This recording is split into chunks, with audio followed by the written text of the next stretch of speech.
Like, if it was me, for example, I would be like, I'd almost take the piss out of what people think they should do. So I would dress smart and like, oh, you're a corporate executive, you think you have to eat chicken and broccoli like all day long. Like, show an example. I'd be reheating this in the microwave. Like, I used to do that when I used to work an actual job, and people fucking hate it, like reheating fish in the office. Like, you can make jokes about that, right? Like, that's gonna kind of come across.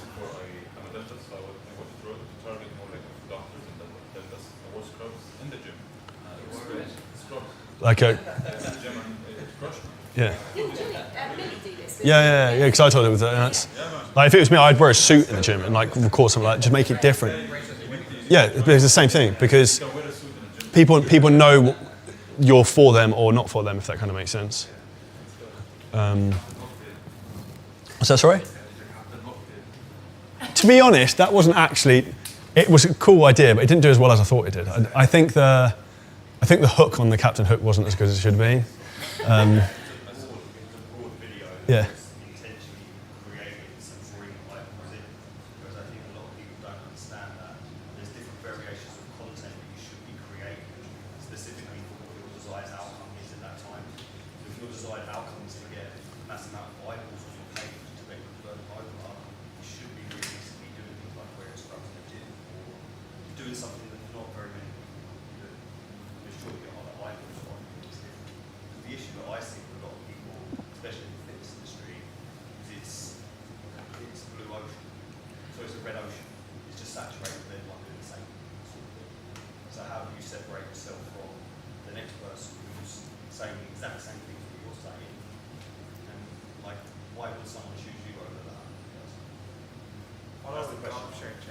What's that? Yeah, that'd be great. Do it like you're in a golf buggy. Like, we filmed some stuff in a golf buggy. Like, Sean, who's on the program, is like a golf pro. Who's like, you actually replied to one of my stories, being like, oh, your putting's quite good, but your swing's terrible. I was like, yeah, but that's like, so this is why the creative is really important in ads, because even if the people don't buy, they remember this person, and then they see the organic or they see a YouTube video, like, oh, let's click and I like this guy. Because like, how can you kind of be memorable? Because what's very powerful in ads is the amount of impressions and reach you can get, let alone the money you can make. So we probably get maybe 1.52 million people, to 1.52 million impressions a month on ads, which is a lot. But then that's, people then start to recognize your face and they see you in kind of other places. So that kind of all pieces together. With creative, so I've started using Claude for my scripts instead of ChatGPT, but then putting those scripts back into ChatGPT to ask for creative and visual hook like this and stuff. Have you got any other tips on that? On using AI or using content? Just on how to be more creative with the creative. So I think the most important thing from the creative aspect a lot of people struggle with is maybe the visuals.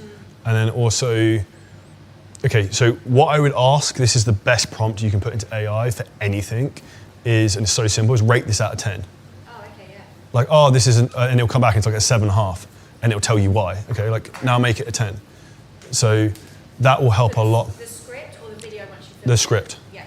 Because if the words you say are garbage and the hook doesn't compel people, then it doesn't work. Well, I've also been asking ChatGPT if my Claude scripts are scientifically factual, and then it will come back and tell me which parts aren't, which kind of shocked me that they weren't in the first place. Yeah, you kind of need to, it depends what you're saying in some contexts, because you kind of need to be careful with some things, but I would, that rating out of 10 thing is the most important. And then what I would do is if you make the scripts out, I would think the next most important thing after the hook is, first 6 seconds is everything. What do you want the visual to look like? So the Captain Hook thing, we're talking about hook, right? So it's like, it kind of made sense. What can you do in the visual that is then going to kind of be engaging? Does it need to make sense, or does it need to just keep people watching? I can even just keep people watching. So like, but also, even if you're, what would mirrors with your target market? Like, what would they resonate with? So maybe it's you, I don't know, they're a busy professional and like you getting dressed in smart clothes while you're talking, starting the reel, or like try and make it engaging in some manner.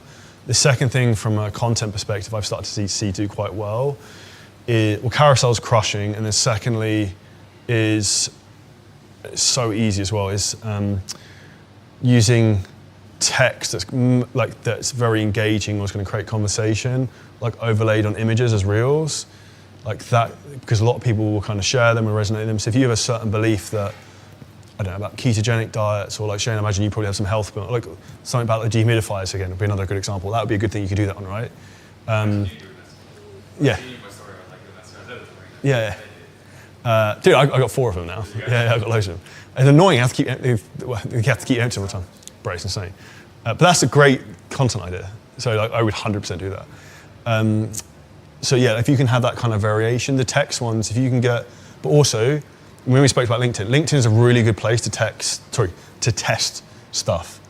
Because if certain things are getting a lot of traction there in terms of messaging, it's probably going to work on Instagram as well, even though the avatar is slightly different, it's a different platform. Like, I know like Alex Hormozy does that on Twitter because there's a lot of engagement there, but if like, I post stuff sometimes on Twitter, but I don't get much traction on it, so I don't really know what's kind of working. With LinkedIn is, yes, this is loads of people getting involved in this, or they're not.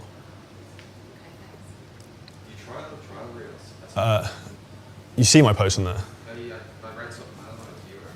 Okay, yeah, so trial reels I would post, if anyone wants a massive hack, if you haven't heard this already in terms of how to get more traffic, if you go through your IG account for the last 6 to 12 months and find your highest 20 performing reels, you basically want to post those every single day on trial reels, same ones.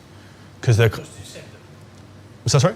Do you save them first and you repost? Yeah, so, or like if you have the original one, and then you just repost them again in trial reels, because it'll only get pushed to new followers and it's kind of proof of concept. Charlie told us to do this, it's been amazing, by the way. Yeah. We actually chose, you can see which ones that like got the most followers from, specifically actually told you.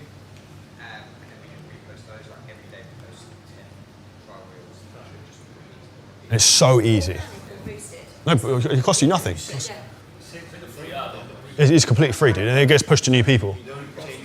Bro, no, we don't put captions on.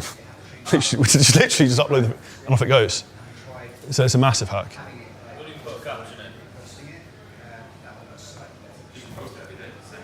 Same ones, I'd be like, Like Mez is saying he's been doing it because we told him to, he's doing really well.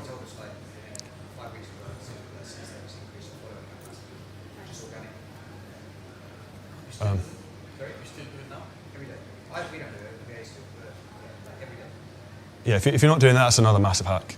Can you program them as well? In what respect? Like schedule them. Not sure if you can. I think you can. Yeah, I'm sure you can. I'm sure you can. You could probably do it in batches, but that works really, really well. Okay. Anything else on the content side?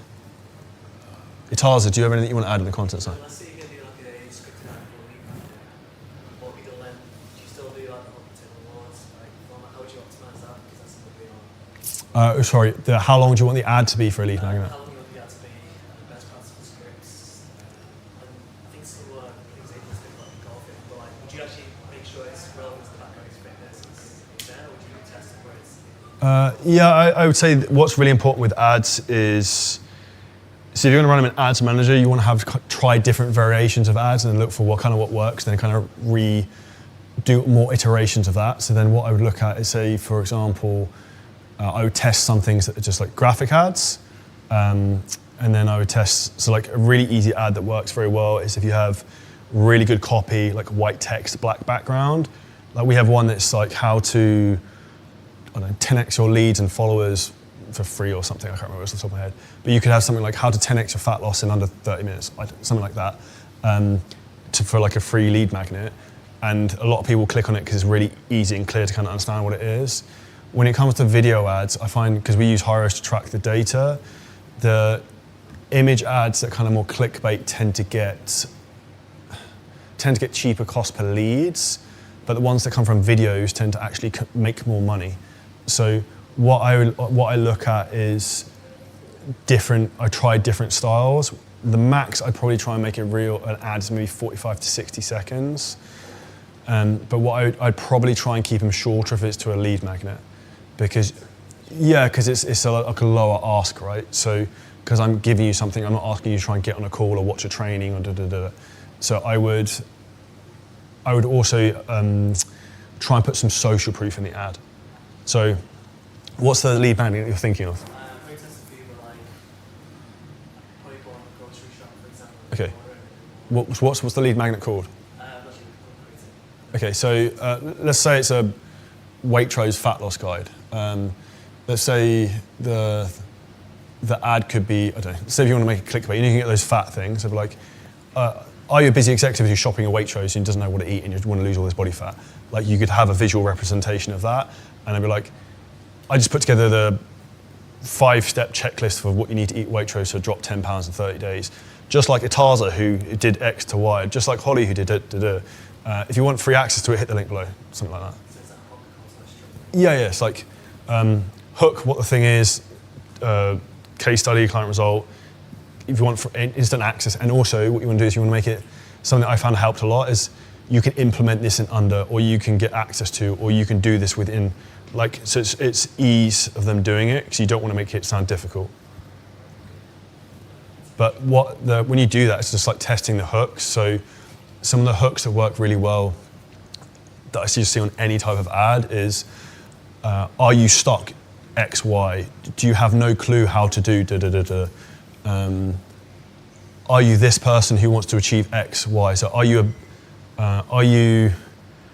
let's say, are you a real estate agent in Dubai who wants to drop 20 pounds to get in shape and sell more properties? I don't know, like whatever your specific kind of niche is, if you can kind of be specific in that, I would try different frameworks of that, if that makes sense. Do you like accuracy to test the inspiration or pain? Yeah, I'd always kind of go for the pain points convert better than the inspiration, I find. And then, because what you want to do is use the negativity to pull them in, and then show them someone in it who's done the thing they want to do, and then here's the solution that they used, if that makes sense. I'm trying to think. You mentioned in terms of like the visuals on the ads as well, so I would test different things. So in fitness, I would always do the ads generally in 3 places I would do would be, or 4. 1 would be kitchen, 1 would be supermarket, 2 would be gym, 4th would be maybe like the beach or something, or like by the pool. Because the beach by the pool is like aspirational what someone wants. The supermarket thing, for example, they are confused about food. You can use that depending on what the lead magnet is. Kitchens are kind of self-explanatory, and so is the gym. I think it's promotion. We spoke about Mez. Anything else on the content side? Cover, Darren. If you enjoyed this clip and you're a business owner, content creator, or coach, and you want help in terms of exactly how to scale your business to the next level using ads, AI, VSLs, setters, and building teams that basically monetize your business and monetize your knowledge, but without you having to press all the buttons, it's never been easier than before. What we can do is we can walk through the whole process in terms of how we're doing this over and over and over again with content creators, with business owners. If you hit the link at the bottom of this video, you can book a call with us and the team. We can audit your whole business, show you where the bottlenecks are, and show you exactly how we can scale. And if we think you're a good fit to work with us, we can show you what that looks like too.